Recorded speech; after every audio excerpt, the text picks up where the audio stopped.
कोकण रेल्वेनं तिकीट तपासणी मोहिमा तीव्र केल्यात आणि विना तिकीट प्रवासाविरुद्ध कडक कारवाई केली आहे। सुरक्षित आणि जबाबदार प्रवासावर लक्ष केंद्रित करत कोकण रेल्वेनं आपल्या मार्गावर तिकीट तपासणी मोहिमांची वारंवारता वाढवली आहे। या प्रयत्नांचं उद्दिष्ट तिकीट विरहित प्रवासाला आळा घालणं आणि अधिकृत प्रवाशांसाठी सुरळीत आरामदायी प्रवास सुनिश्चित करणं आहे।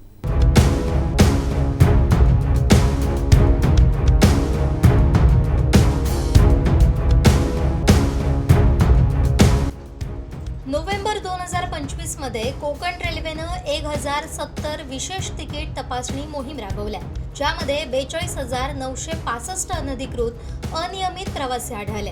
भाडे आणि दंड म्हणून एकूण 2.33 कोटी रुपये वसूल करण्यात आले।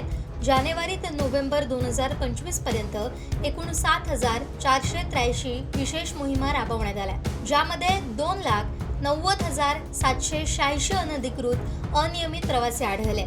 या कालावधीत देय रेल्वे भाडे आणि दंड म्हणून 17.83 कोटी रुपये वसूल करण्यात आले। कोकण रेल्वे सर्व प्रवाशांना प्रवास सुरू करण्यापूर्वी वैध तिकिटे खरेदी करण्याचं आवाहन करतं।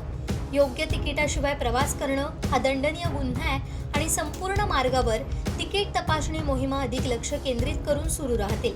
सर्व अधिकृत प्रवाशांना सुरक्षित, सुरळीत आणि आरामदायी प्रवास सुनिश्चित करण्यासाठी KRCL येथे हिवाळा आणि ख्रिसमस सणांच्या काळात त्यांच्या संपूर्ण मार्गावर तिकीट तपासणी मोहीम तीव्र करणार आहे।